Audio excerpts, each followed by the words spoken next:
You are listening to your New Puppies Podcast, starting you and your dog off on the right paw.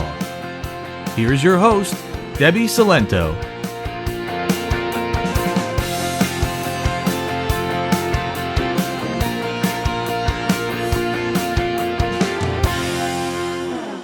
Hello and welcome to episode 89 of your New Puppies Podcast. I'm Debbie, and today I want to give you some reasons to muzzle train your dog. And what I mean by muzzle training is just getting your dog used to wearing a muzzle. Maybe we can get a good association, but at the very least, a neutral, stress-free association with wearing a muzzle. So I wanted to do this because there are reasons that you may never thought of, or maybe the reasons are obvious, but you might hesitate to do it because the bad stigma a muzzle entails. We don't want to think about the fact that our dog might need a muzzle one day. But I would love to remove that stigma and see them as this really useful tool that can make a very stressful situation easier for everyone involved, or a potential stressful situation for everyone involved.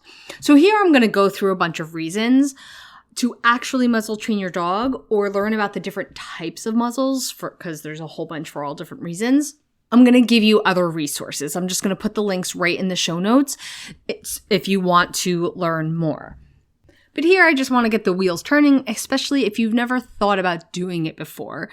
So the first and main reason I suggest it to my clients is because even if you have a dog that has never said boo to anyone, loves being handled, loves people, you can never imagine anything ever happening.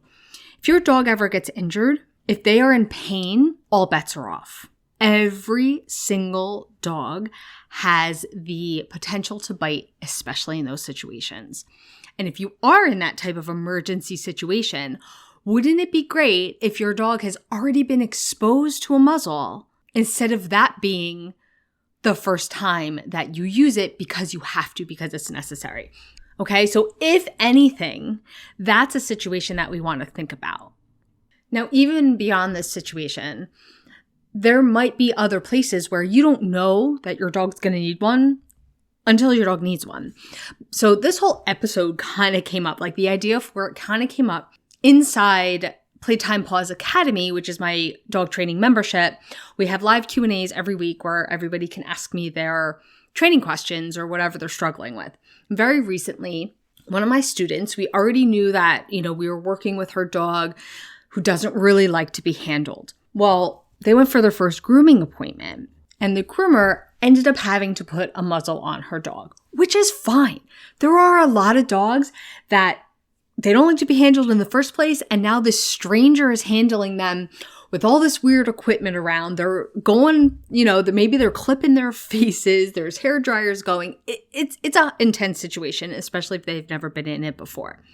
And I was fine with the idea that the groomer ended up putting a muzzle on her just for the safety of everybody. But I would have loved it if we knew ahead of time and could have muzzle trained her dog, gotten her already used to a muzzle before she was put into this high stress situation and was exposed to it for the first time. Another very similar situation is a vet. That's why my dog, Mariah, is muzzle trained, because she does not like strangers.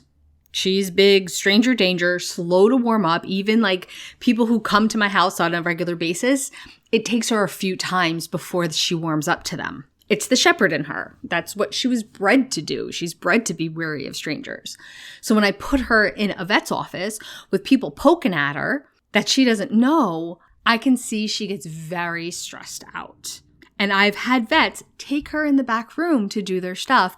And I knew it's because they wanted to put a muzzle on her because of the signs of stress she was showing, and maybe didn't want me to get upset about it, which I wouldn't, but they didn't know that. So I have her already prepared in those situations where it's necessary, again, for the safety and the stress for everybody. She's already exposed to it.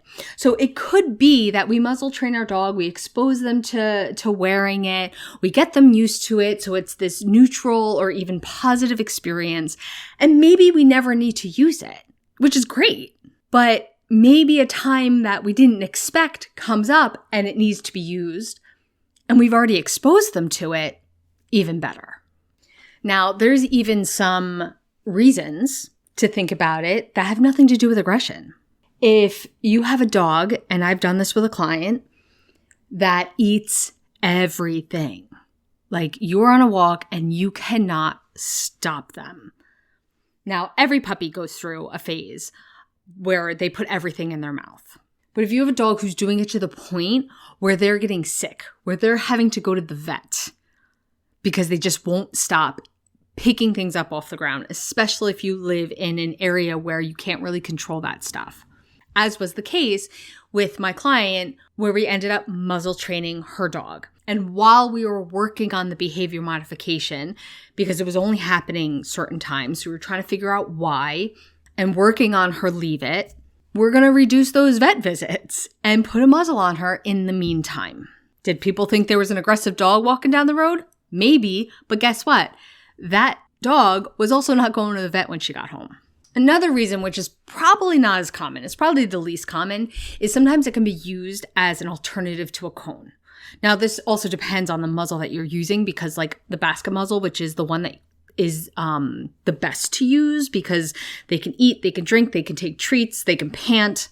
So it's the most comfortable and most humane, even though it looks the worst. It's the best ones to use. They're still going to be able to lick at stuff. So it's really not going to work. But my sister, for example, adopted a retired racer, so a greyhound. And they race with their muzzles on. So these dogs come like very, very comfortable wearing muzzles. So for her, it was easier to just put a piece of tape around the muzzle and have him wear that instead of a cone when he had an infection in his foot. Another situation, which seems kind of obvious, is if you have a reactive dog. You know, when they see another dog on a walk, they lunge, they bark. You know, maybe it's with people or any kind of stimulus. Some dogs do it when a car drives by. We may hesitate to put a muzzle on our dog because there's already a stigma with a dog that acts that way. Never mind put a muzzle on them too. And I totally get that. So even though it seems like an obvious situation, there's a lot of hesitation to do it because we don't want to think that that's the way our dog has to walk around. But this is another situation where we're going to use it as a temporary tool while we work on the behavior modification. And I also like to point out that when your dog has the muzzle on, the human, you, are probably not going to react as much when your dog starts reacting. You know, so if a dog goes by and maybe somebody walks a little too close, maybe there's an off-leash dog that you have no control over. If your dog's wearing a muzzle, you might not worry as much about what's about to happen.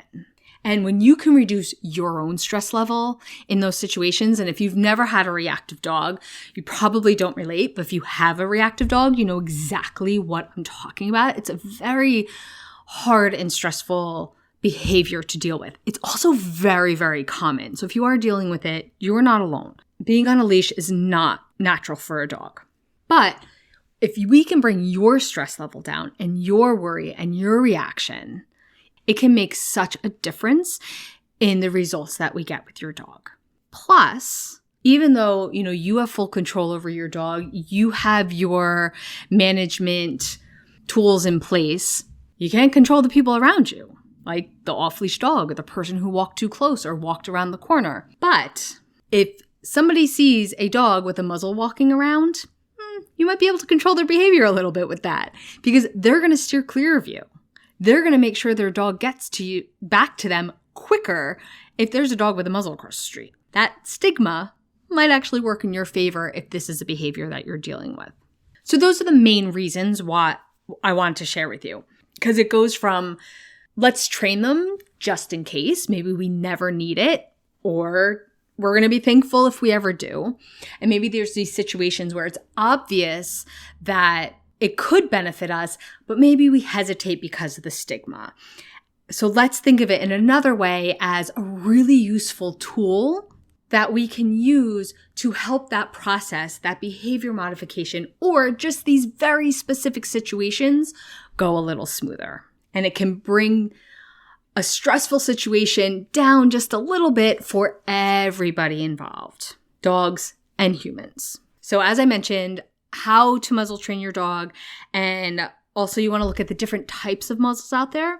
I have a couple articles and a video link that are really useful if you want to go further. And that is all I have for you today. If you are enjoying this podcast, you can rate and review it wherever you listen. And if you would like to continue training with me, I have both in-person and virtual training sessions, including Playtime Pause Academy, which is a training membership that includes my 4-week puppy course and direct access to me to ask all your training questions, including weekly live Q&As. If you would like more information on that, you can go to playtimepause.com/academy. Otherwise, I'll see you back here next time. Thank you so much for listening. Bye for now.